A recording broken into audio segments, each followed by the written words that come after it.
This is a utterly cynical, completely hypocritical political show by the Trump Sessions Justice Department.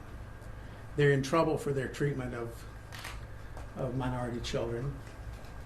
They're looking for political cover for the fact that they're relentless opponents of voting rights for all Americans. They have been and continue to be. Jeff Sessions has devoted much of his political career to challenging the voting rights, particularly of African Americans. They plan to continue to do so. They support laws that the federal courts say, and I quote, target African Americans with almost surgical precision, unquote. The federal courts have said that these voting laws are racist, that they are racially motivated, that they are unconstitutional. This is settled. It's gone to the Supreme Court. They've affirmed it.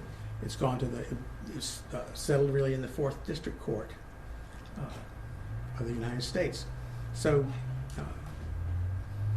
but they still support these laws. They're trying to amend them in such a way that they can somehow be seen as not racially motivated. Which, you know, if it's kind of like if a fella whipped his car around the corner and ran over his ex-wife who had taken up with another man, and then went to prison, you know, was judged guilty and went to prison, and then when he got out, he ran over her again, but he just said it was an accident. Would you believe that? They're trying to redo these voting laws so that they can be, they can claim that they're not racially motivated, but instead they're partisan voting laws. This gerrymander that they've done here in North Carolina, but all across the country, these attacks on voting rights. They have relentlessly pursued their agenda of privatizing and resegregating America's public schools. And I find it deep irony and appalling hypocrisy that Jeffrey Beauregard Sessions and Donald Trump would pretend to care about African American children, about a black boy murdered in 1955. And the men who killed Emmett Till said that they did this in service, in the defense of their white culture against the voting rights of African Americans and against public school integration. And Jeffrey Beauregard Sessions and Donald Trump do not support voting rights for African Americans. They do not support equality in the public schools. And so I just think it's a show. They're in a bad political moment. And, you know, they've not had this information, by the way, you know, for more than a year. They could have made this announcement last year. They've saved it for a time when they're in a crisis about their racial politics, which are disgusting, and which violate the moral beliefs of most Americans. In reading the news accounts of this Justice Department decision today, there seems to be a presumption that your book had something to do with reopening the case, that what Carolyn Bryant Dunham said is what led to this. Do you think your book played a role? I do. I mean, I assume as much. The FBI contacted me in the spring of 2017, and I shared with them with the special agent in charge of the Jackson, Mississippi office. I think his name is Walt Henry. The FBI contacted me in the spring of 2017. I shared with them my research materials. Soon thereafter, I got a subpoena from the Justice Department and shared all my research materials with them in a more formal way, the way a subpoena requires. And I fully support the investigation. I just don't think there's anything there. The one thing that I see is, a significant admission by then Carolyn Bryant Dunham, is her perjury in a Mississippi courtroom. Several weeks after Emmett Till died. But perjury has a 2-year statute of limitations in Mississippi and in most places. So she's been free and clear of that since 1958 or so. And there's nothing else in my work that I'm not an attorney and I'm not an FBI agent. It seems to me possible that in investigating my research materials, they connected somehow with other things the FBI might know. That's just speculation on my part. But the FBI issued about a 500-page research report, I think in 2005. Because they've never really stopped investigating this. This has been, there's some of the material in that report is from the 1980s and 1990s, and because somebody interviewed one of the murderers wearing a wire, and so they had material that's more damning than this actually back then, during the Reagan administration, really. But so I don't know. As far as I know, the only new, if they're referring to, when they say new evidence, I think they're referring to my book. But the blood of Emmett Till only shows her lying in court, which wasn't the morning news to me. I think everybody's known that since 1955. Nobody thought she was telling the truth to begin with, and they didn't choose to prosecute her then. Can you give us some context for these interviews, when they took place, where they took place, they in person, over the phone, I guess? They were in person. They took place in Raleigh. Were there multiple interviews? 2. When were those interviews? 2008, I believe. Yeah. If I had my book here, I'd be able to tell you the date. Oh, there it is. We could look it up. But anyway, it's in 2008. But you were contacted by the FBI last year? Yes. The book came out on January 31st of 2017, and then perhaps 6 weeks later, something like that, maybe 2 months, I got the call from the FBI, and then got the subpoena from the Justice Department. 6 weeks or 2 months after that. So, actually, the first person to call me was the Republican Attorney General of Mississippi. And I told him what I knew about what there was in my research about this new evidence against Carolyn Bryant, and he wasn't too impressed with that. But he said, politics, we're going to have to plow this thing to the end of the road. And then I got a call from the FBI, and then I got a call from then the Justice Department sent a subpoena. So that was all last year. So they've had this material for quite a while. So have you read, I can't remember, have you read Carolyn Bryant's memoir that's in the archives waiting to be? Oh, of course. Of course. And I gave that to the... that was in addition to the interview that you did. Right. I gave them all my research materials, including that. That was under a archival agreement. Most people, when they donate their papers to an archive, they put some time limit on some portions of it. Maybe they want it to be after they've died or something. People have different things that they're. That's just very common. And that was, but I had made that agreement with her and put it in the Southern Historical Collection. I just felt that my commitment to that agreement was outweighed by the subpoena, the investigation.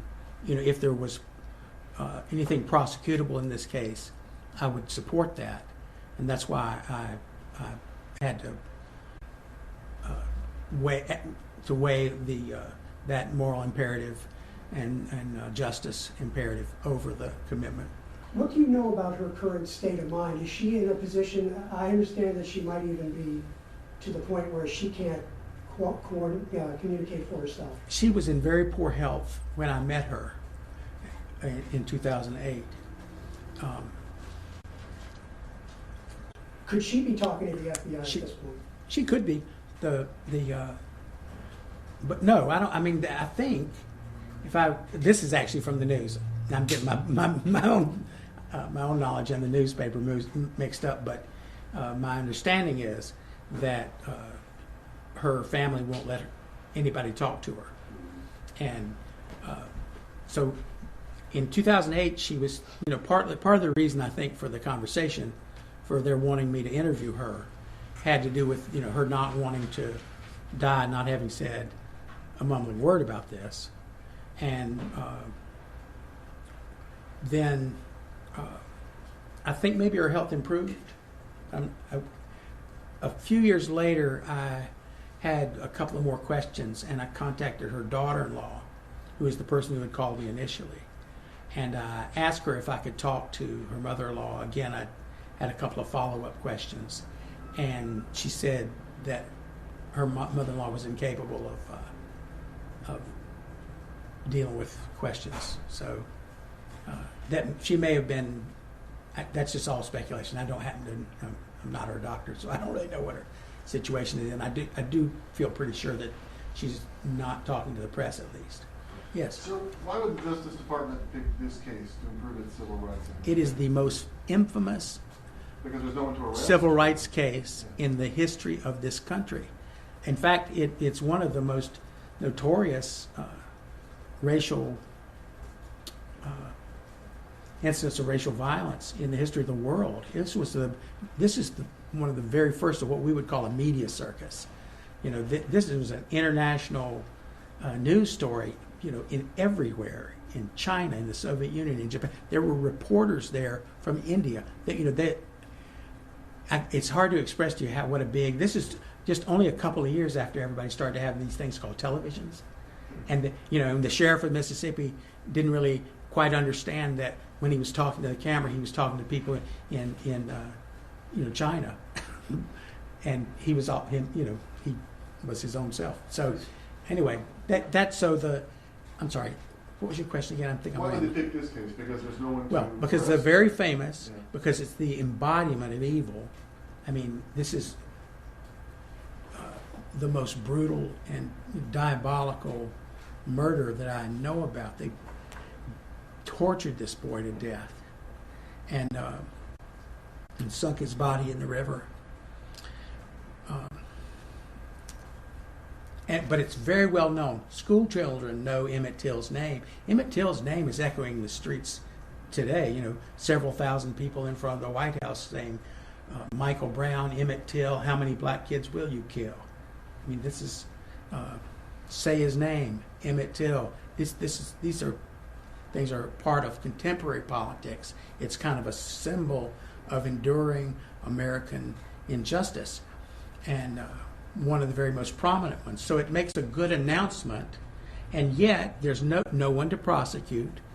The white conservatives who engineered the acquittals, who supported the murders, who defended white supremacy, those people are all dead. So there are no sort of political casualties, and this is a low-cost thing.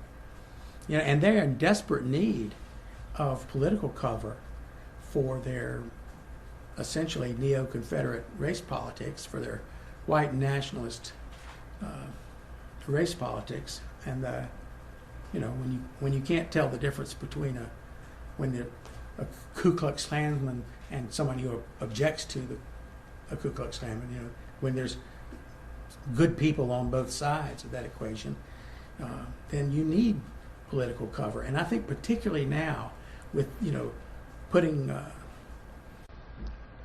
children of color in cages along the border and refusing to let them see their parents, deporting their parents while they're in jail. It's despicable. It violates the deeply held moral values of almost every American. They cannot explain this nonsense, this cruel nonsense. And so they're at a point of needing cover on racial issues, and so this makes a very big billboard that we care about young black children, that we care about civil rights, when nothing could be further from the truth. Are there any recordings or transcripts of your discussions with Ms. Dunn? Yes, I gave them to the FBI and the Justice Department. We have sourced information that said Ms. Dunn's quotes were taken out of context or misquoted. Do you feel that you accurately portrayed her feelings? Absolutely. To be fair, sir, one of my colleagues in Alabama is the one who broke the story last night. This thing was like one paragraph buried in a report that was released in March on page 18. So it's not like they went out of their way to publicize this. We just happened to stumble across it. No, they used it when they needed it. The Justice Department, well, actually, you may be ahead of me on that. I haven't seen that report in March, so I really can't. It was in the annual report on progress. I've been every year waiting. that- I've been waiting for this.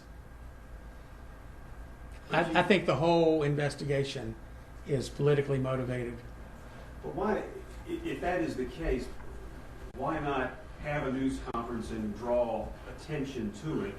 Several months ago, as he pointed out, this was buried in a report back in March, and it really went unnoticed until I think the Associated Press caught it and reported it. And I don't know that that's what's going on. It's front page news on the New York Times. I know that, and it's a big AP story. I know that, but I don't know.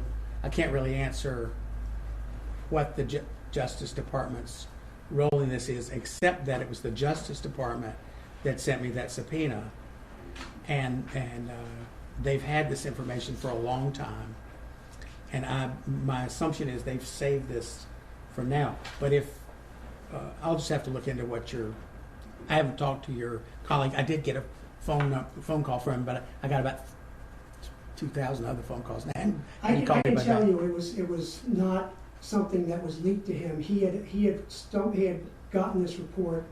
It's already a few months old, so it's not like they leaked it to him. He found out about it. He read through it. He noticed that it said, "Oh, by the way, we've reopened the Emmett Till case," and so he ran from there. The Emmett Till case has not been reopened. The Emmett Till case has not really been closed. The Emmett Till case has continued. It was. You might think it was closed in 1955, but the FBI's investigation has continued since that time. I don't know when it ended, but I'm not sure that's exactly accurate. Certainly, they've continued to, and then they renewed their interest at least in 2005, I believe, and did a report. Their report's about 500 pages long, and there's a lot of new information that nobody knew in that. But anyway, I don't know what what's going on in the Justice Department. I cannot say. I find it remarkable that suddenly this is hitting the front pages when they are in such dire straits about their race politics. So ideally now moving forward, what is your best case scenario with the way in which they handle this? I hope the investigation I think it's possible that the investigation will turn up something, but there's nothing that I know of and nothing in my research, that is actionable, I don't think. But I'm not an attorney or, a detective, but I don't think so. I think it's good to talk about the case, but I am deeply suspicious of the motives of the Justice Department, not only in starting this investigation in the first place. And they did have press conferences, around that. It's on the Justice Department website back in 2017. They released a press release that, I don't know.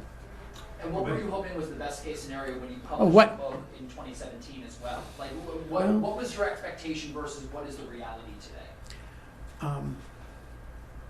I hoped to tell the full story, which hadn't been told before, really. There's a lot of new material in the book on what happened. If you look at, say, Eyes on the Prize, it's probably the most widely known account of this. But the murder didn't happen where they said it happened. Who killed him wasn't who they said it killed him. There were a much larger group of people involved. The trial transcript's been missing since 1955. That's I was able to use that. The FBI, it showed up again. Well, is the result of this? I'm a historian. The result of this is the truth about what happened to Emmett Till, and the way that speaks to American history. And when I say American history, the way that speaks to the predicaments that we are wrestling with today, and that we will be wrestling with for generations to come. You know, we're wrestling with the legacy of the Atlantic slave trade. We're wrestling with slavery and a racial caste system and a river of unpunished blood. American history has been, just an unfolding nightmare of massacre, of assassination, of lynching, of brutality against African Americans, of targeting African Americans for economically. But do you think Ms. You know. Dunham should be prosecuted? I don't know. I don't think there's. You're just going to have to ask like an attorney about that. I don't see anything in that, to my knowledge, except perjury, and that's been. She's been clear on that since 2000. 1958 or so. I wouldn't mind if there is evidence. I think that's it'd be good to get any justice we can get on this, and I certainly think for the Till family that would be important. But I don't see that in the research materials as I understand the law. What are the outstanding questions, if any, that you have about the case that you would hope could still be answered, that you don't have answers to yet? I think the most important question is, why has this case been a burr on America's brain for 60 years and more? Why is it that young people are chanting Emmett Till's name in the streets of America? Why is it that this speaks so much to generations of Americans? Some of that's obvious. The young men and women who launched the sit-in campaigns here in North Carolina and then that spread across the South in 1960, and that transformed the civil rights movement into a mass movement and into a movement driven by nonviolent direct action and driven by youth. Those young people were Emmett Till's age. They call themselves the Emmett Till generation. I've interviewed dozens of them. I've never interviewed any of those people who didn't have an Emmett Till story to say, because they saw his butchered body in a magazine, and it was somebody his age, and they said that could have been me. Many of them said Julian Bond and John Lewis, and I could rattle off the names of many civil rights activists. All said that they felt, this led them on the pathway toward launching the civil rights movement. So is an important enduring legacy. The most important thing that I think is new in this book is that, and then one that I think we haven't really come to terms with, is that it's not Emmett Till's lynching that is the remarkable thing. He's not even the only black child lynched in Mississippi. He's one of thousands and thousands of black Americans lynched. And then you think of all the others and all the massacres all over America, including here in North Carolina and Wilmington in 1898, but in Tulsa and East St. Louis and Springfield, where white mobs went through the street murdering dozens of African Americans. This is not common knowledge. But the difference between that brutality and this brutality is what Mamie Bradley, Emmett's mother, and Black Chicago did about this. They took the power of Black Chicago, the Chicago Defender and the Johnson Publishing Company and the NAACP and the United Packing House Workers and the Brotherhood of Sleeping Car Porters and the United States Steelworkers, and the most powerful black political machine in the history of the world in Chicago, the Dawson Machine. They took all of that power and harnessed it to build a national movement with hundreds and hundreds of thousands of people involved. It raised a ton of money for the civil rights movement. It helped finance the Montgomery bus boycott. Dr. T.R.M. Howard from Mississippi, from right near where Emmett Till was killed, spoke at Dexter Baptist Church in November of 1955 and a woman in the congregation, his name is Rosa Parks, and she sat up all night talking to Dr. Howard about movement politics, and 4 days later, she was arrested on a bus, and she later said, I thought about Emmett Till and I could not move. That's to me, it's the most important thing. It's not this crucifixion, it's this resurrection of dreams of an interracial democracy, of a country that lived up to its constitution. That's a historical watershed, and to me that's the news. Whether Carolyn Bryant is sorry or whether Carolyn Bryant is guilty or whatever, I hope for that, but it's not the most important thing we could be talking about.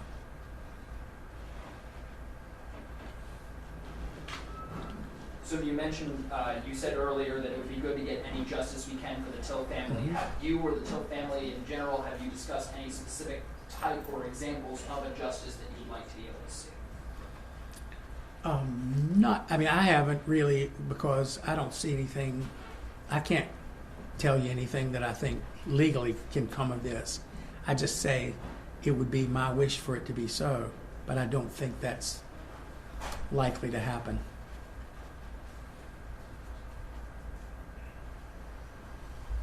Does anyone have anything else? Final question. How did the initial interview come to be with Ms. Dunham?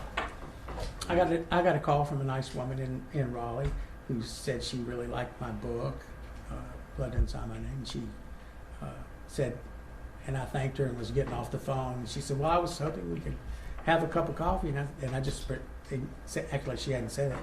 And kept getting off the phone. I was being warm and polite, but it's not a conversation I want to have for a long time. And then she said, no, well, my mother-in-law's coming here next week. This is her favorite book. I gave it to her for Christmas. And we were hoping we could have a cup of coffee with you. And I pretended she hadn't said it and kept being polite and getting off the phone. And then she said, you might know about my mother-in-law. Her name is Carolyn Bryant. And of course, like any historian, I know that Carolyn Bryant is the white woman in the Emmett Till case, and that she hadn't said a word since 1955, and that journalists and scholars have been hounding her ever since, and she has not given anybody an interview, and here she wants me to interview her. I felt I have to go interview her, if only to put this thing in the archive. I wasn't writing a book about Emmett Till. I was writing another book. I forget what it was. So you never reached out to her? They reached out. No, they reached out to me, and anyway,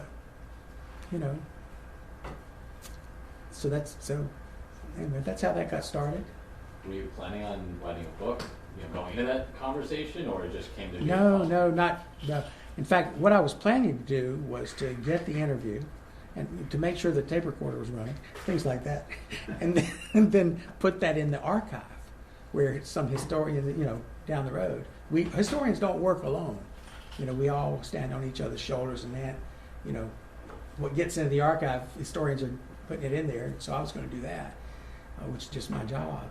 And but this case has pulled many people into its vortex over the years. I got caught up in it, both in the interview and then also when I was studying for the interview. I was amazed to find that everybody thinks this story's just been told and told and retold. There's nothing new to say. At the time, there was one skinny little book about the Emmett Till case, which didn't have much research in it. Everybody's seen it on Eyes on the Prize, or it's in textbooks, school textbooks and stuff. But there wasn't an actual history of the case of any substance when I went to do my homework for the interview. Was she expecting an interview? And was she aware that there was? That was mentioned on the phone, yeah. She was aware of the tape recorder and everything? Oh, yeah. She could see me fumbling with it, But yeah, it was on the table between us, on the coffee table. You think it made it a little bit more at ease since it was a kind of lunchtime conversation, cup of coffee conversation, rather than a sit-down interview in an office? Maybe Yeah, it was in their living room, and we had pound cake and coffee, and she seemed a lot like all the Methodist church ladies I grew up around. She could